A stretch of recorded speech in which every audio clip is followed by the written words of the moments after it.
Assalamualaikum warahmatullahi wabarakatuh and greetings.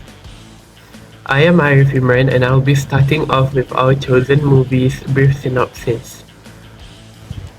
Rush Hour follows the unlikely partnership between Hong Kong Inspector Lee, a dedicated and disciplined officer, and James Carter, a rough-edged LAPD detective. Their worlds collide when they are forced to work together to rescue Su Yang, the young daughter of a Chinese consul who has been kidnapped by the sinister crime lord Jun Tao. What ensues is a wild and often comedic chase across Los Angeles as the mismatched duo must put aside their differences and cultural clashes to crack the high-stakes case. Next are the two main stakeholders and their stakes. The first is Inspector Lee, played by Jackie Chan. His primary stakes are safely rescuing the kidnapped Su Yang and bringing her captors to justice, while upholding the ethical conduct and principle expected of a law enforcement officer. Additionally, given this case's diplomatic nature, he has a stake in representing Hong Kong's authorities honorably. The second stakeholder is Detective Carter, played by Chris Tucker. Carter's personal stakes are proving his abilities as a detective to his superiors after being overlooked for cases.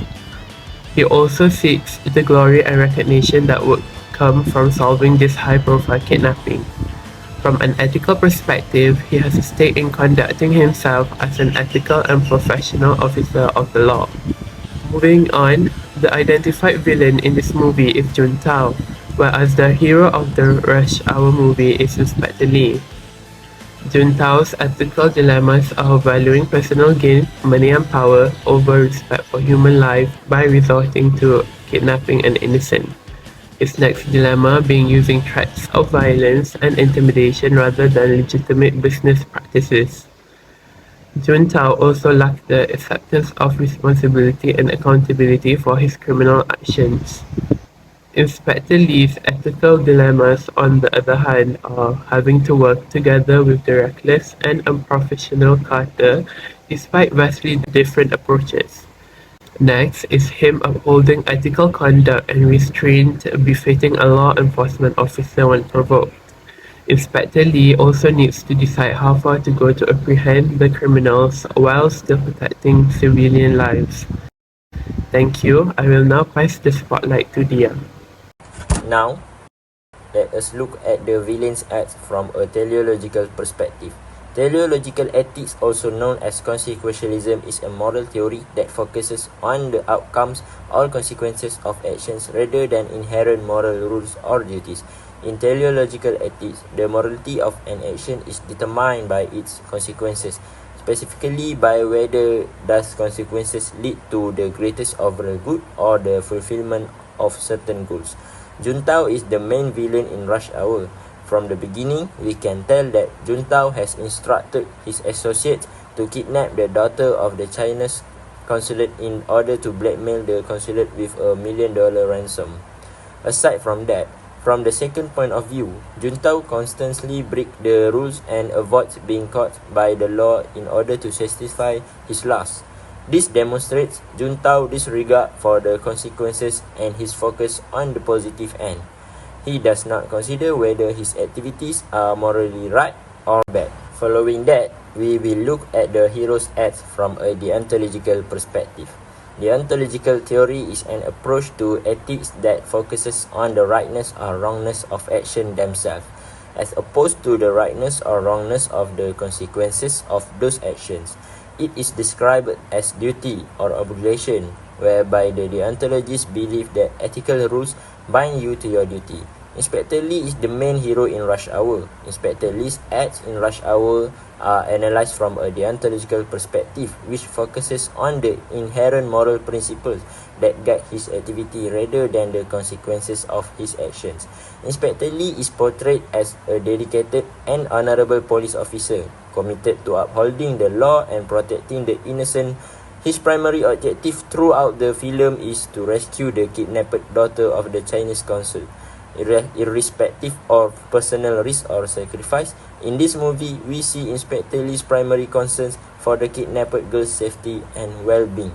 He shows a readiness to sacrifice and give up his own safety and comfort for the greater good. For example, Inspector Lee wears the bomb jacket to ensure that it does not explode in residential areas. Next are the ethical actions based on the golden rule we have taken if we were in the villain's shoes. If we were in Juntao's shoes, the first action that we will take based on the golden rule is to stop doing anything that purposefully hurts or harms other people. The golden rule prompts us to consider the emotions and welfare of people we affect, and this empathy will cause us to re-evaluate the damaging deeds that have been committed.